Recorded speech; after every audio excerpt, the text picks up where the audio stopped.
Un cercle d'amis enterre son sombre passé, croyant qu'il mourra avec eux. Quand un tueur vengeur les choisit un par un, ils réalisent que quelqu'un d'autre connaît leur secret mortel. La police découvre cet étudiant universitaire sans vie quelques heures seulement avant le Karmapalooza de 2004, un événement auquel ils devaient assister. Leurs corps sont disposés de manière à refléter chacun un péché mortel de la Bible. Les journalistes surnomment le coupable le tueur des 7 péchés capitaux ou le SDSK. 20 ans après le carnage atroce, le festival de musique revient et suscite la peur de la réémergence du psychopathe. Cependant, les billets de concert se vendent malgré la menace imminente. Lors d'une interview, le détective Russell Daniels espère que le démon ne reviendra pas mais promet de l'attraper s'il cause des ravages. Il croit que les meurtres ont été mis en scène pour envoyer un message au public. Pendant ce temps, dans une pièce sombre ailleurs, une personne observe de près les dernières nouvelles sur le prochain festival de musique. 2 ans avant le Karmapalooza, une fille nommée Colette a été retrouvée sans vie à l'intérieur d'une cabane qu'elle fréquentait avec ses amis. On pensait qu'elle s'était suicidée avec un pistolet. De nos jours, le même cercle d'amis se prépare à assister à l'événement. Sarah, la dernière arrivée dans leur groupe, prie anxieusement pour passer le week-end. Liv, aspirante influenceuse sociale, passe la chercher chez elle en quelques instants. Ils partent ensemble dans une camionnette pour récupérer 2 garçons, dont Will, le plus détendu et décontracté du groupe. Ensuite, ils passent par le lieu de travail d'Aaron pour récupérer les boissons qu'il a mises de côté pour eux, car il ne peut pas les accompagner. Pendant qu'ils attendent le reste de l'équipe, Guy, connu pour utiliser diverses substances récréatives, lui rappelle d'apporter quelques réserves de la pharmacie. Il hésite initialement mais lorsque Sarah, dont il est amoureux, l'invite à les rejoindre plus tard dans la soirée, il ne peut pas résister et dit qu'il sera là après le travail. La célébrité en ligne Mona les rattrape finalement sur le parking.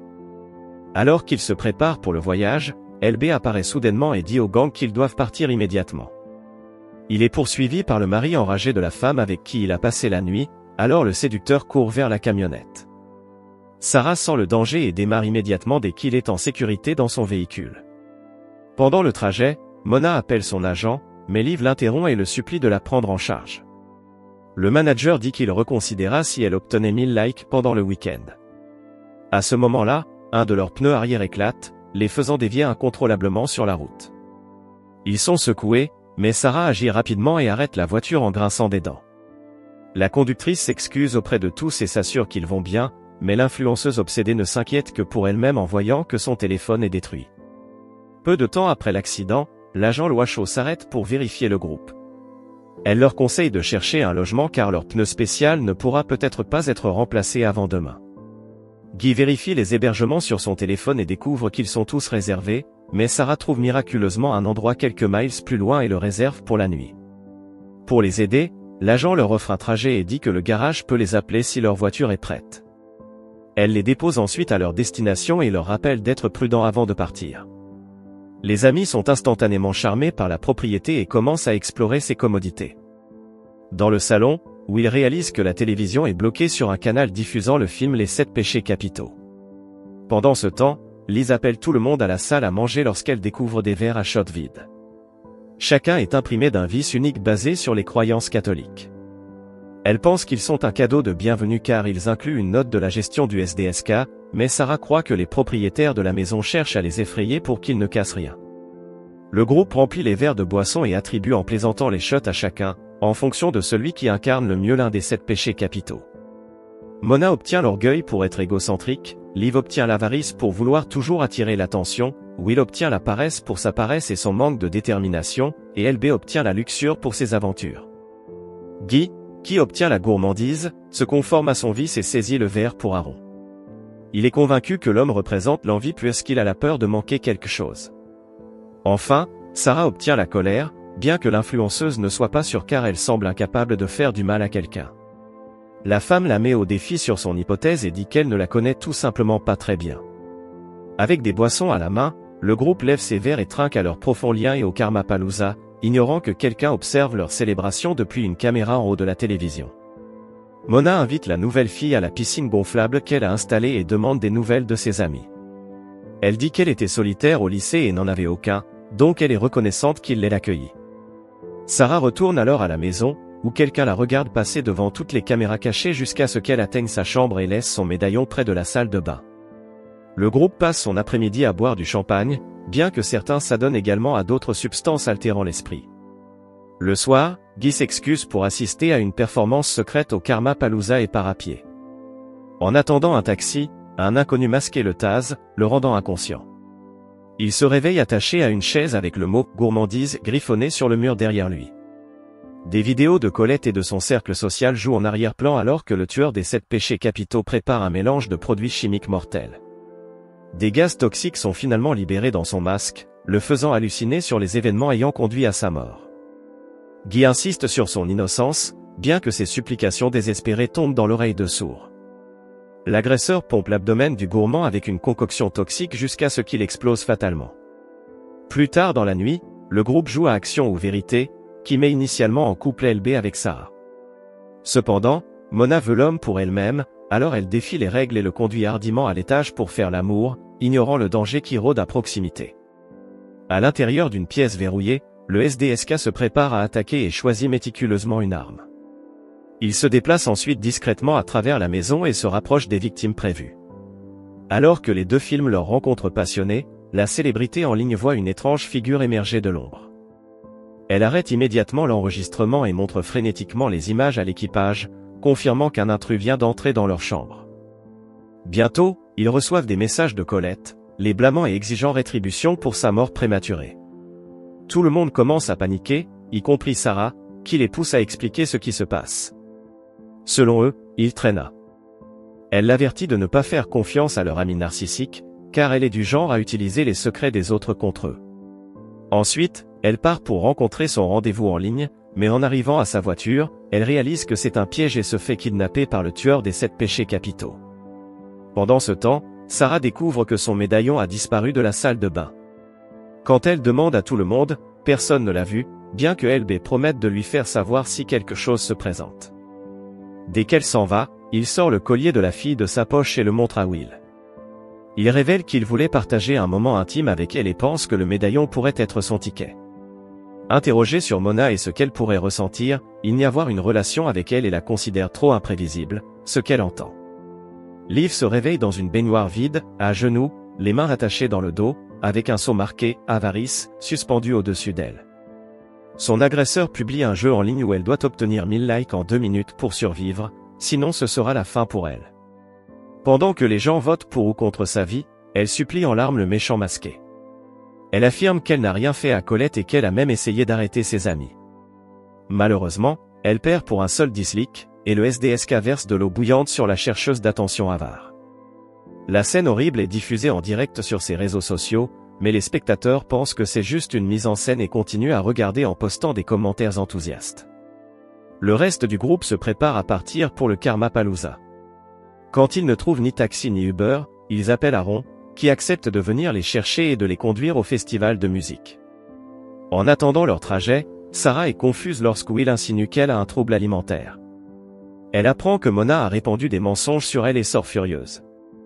LB la suit à l'étage et, pensant qu'elle est entrée dans sa chambre, ferme la porte. Il sort le médaillon, espérant l'impressionner et avoir l'occasion d'une rencontre romantique. Le séducteur s'approche de son lit et tire la couverture, mais est déçu de trouver une poupée gonflable. Il demande à ses amis d'arrêter la blague, mais le tueur des 7 péchés capitaux apparaît derrière lui et l'aveugle temporairement avec un spray chimique. Après avoir mutilé sa 3e victime avec un couteau, il termine avec une hache. Mona et Will entendent des bruits sourds en bas et supposent que ce sont des sons débats. Ennuyés, ils décident de coucher ensemble, mais quand Aaron arrive et interrompt leur moment, ils lui disent que LB a déjà pris sa place auprès de Sarah. Ils montent pour vérifier et tombent sur une scène terrifiante, remplissant toute la maison de ses cris. Tout le monde accourt pour l'aider et trouve une pièce ensanglantée. En entendant leurs autres amis crier au loin, ils suivent les sons jusqu'à une porte qui était verrouillée. Ils descendent prudemment les escaliers et entrent dans un espace qui recrée étrangement leur ancienne cabane. Une télévision joue des vidéos angoissantes de leur passé, dont la plupart ont été capturées sur leur téléphone. Cependant, en voyant une vidéo d'eux devant la cabane en feu, ils perdent leur sang-froid, car cela signifie qu'un intrus les observait. Après avoir vu leur effondrement émotionnel, Sarah exige la vérité, et ils racontent tour à tour la tragédie. Tout a commencé 2 ans auparavant, lorsque Colette a envoyé des vidéos intimes à Mona. La célébrité en ligne voulait qu'elle arrête, alors elle les a enregistrés sur son téléphone sans son consentement. LB a publié la vidéo en ligne, ce qui l'a rendue virale. Les choses ont empiré lorsque ses parents, très protecteurs et religieux, ont découvert son comportement jugé indécent. Le couple devait la rencontrer à la cabane pour discuter, mais elle était déjà sans vie à leur arrivée. En voyant leur nom gravé sur le sol à côté d'elle, ils ont brûlé la cabane pour se débarrasser de toute preuve les reliant à elle. Quelques instants après avoir rappelé leur passé glaçant, le groupe trouve un hôtel avec leurs photos. Chacun est assigné à un péché capital, ce qui amène Sarah à croire qu'ils sont punis pour leurs défauts. Ils découvrent finalement une pièce inquiétante avec des cabines dédiées à chaque péché, ainsi que les restes horribles de leurs amis qui ont été victimes du SDSK. Will, submergé par la peur, tente de fuir, mais le psychopathe l'intercepte, le faisant tomber. Alors qu'il lutte pour se relever, la hache s'enfonce profondément dans son dos avec un coup fatal. La vue du visage de Colette sur le masque LED du tueur les fige de terreur, mais lorsque le criminel se retourne pour bloquer la seule issue, il s'enfuit dans la direction opposée. Bien qu'ils se séparent, chacun trouve une cachette.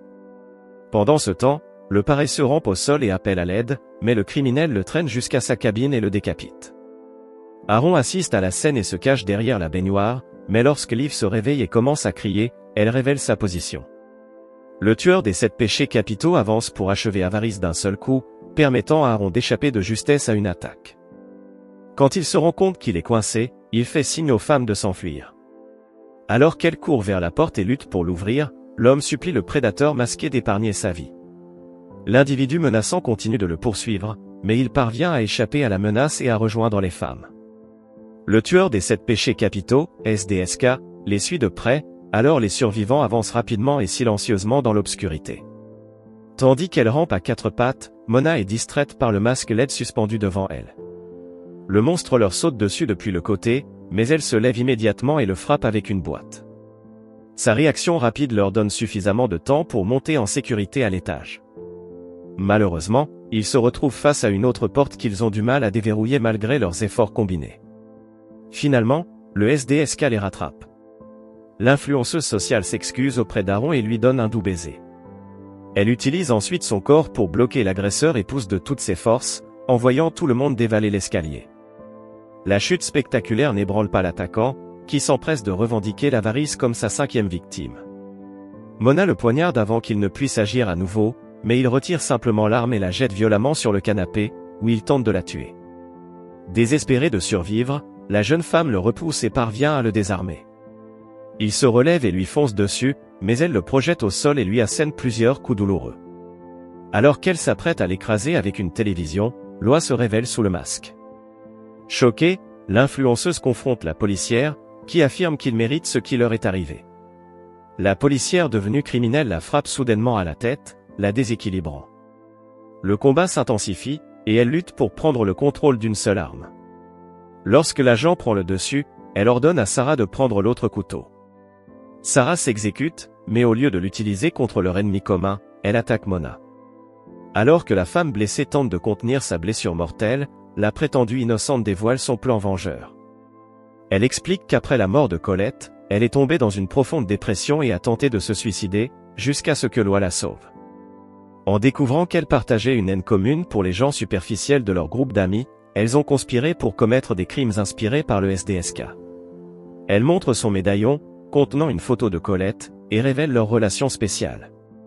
Les yeux de Mona s'emplissent de rage en réalisant à quel point elles ont été trahies. Sarah admet qu'elle est en effet l'incarnation de la colère et donne une dernière poussée à l'orgueil, la forçant à lâcher prise et à succomber à ses blessures. Après avoir revendiqué sa 6e victime, elle appelle la police et prétend avoir besoin d'aide. Les policiers arrivent sur les lieux quelques minutes plus tard pour collecter des preuves. Le détective Russell Daniels est en plein interrogatoire de la seule survivante quand l'agent Shaw l'interrompt pour insister sur une pause. Dès qu'il accepte, elle emmène Sarah à l'arrière de la maison et vérifie son état. En recevant des mises à jour sur l'enquête, elle la rassure sur le fait que tout se déroule comme prévu. Cependant, la vidéo du groupe incendiant la cabane la préoccupe, car tout le monde de leur cercle y apparaît. Elle lui demande donc qui l'a filmé et ce qui s'est réellement passé cette nuit-là. Sa petite amie révèle qu'elle a piraté le compte de LB et dit à l'influenceuse de se rendre à la cabane. Colette a découvert ses intentions et est venue l'arrêter, mais Sarah n'était pas au courant, alors lorsqu'elle est entrée, elle lui a tiré dessus par accident en pensant viser Mona. Pendant ce temps, les enquêteurs remarquent que les dernières scènes de crime contiennent des détails qui n'ont jamais été rendus publics. Lorsqu'ils trouvent le téléphone de LB et visionnent les vidéos enregistrées, Russell reconnaît le tatouage sur le bras de la coupable et se précipite pour arrêter le meurtrier. Sarah, consciente que le tatouage de Loi a été capturé dans la vidéo, sait qu'elle doit éliminer les témoins. Elle exécute donc l'acte final de son plan. Elle vole l'arme de service de la policière et la remet discrètement dans sa main au moment où le détective Daniel s'entre dans la pièce. En tant que septième et dernière victime, Sarah hurle hystériquement, affirmant que Shaw essaie de lui tirer dessus. Quand l'agent réalise que sa petite amie l'a piégée, elle braque l'arme sur elle, forçant la police à la neutraliser. Une fois seule, Sarah s'approche de Loi et s'excuse pour la tournure des événements. Après tout, elles ne sont que des amies, et toutes ses amies sont mortes.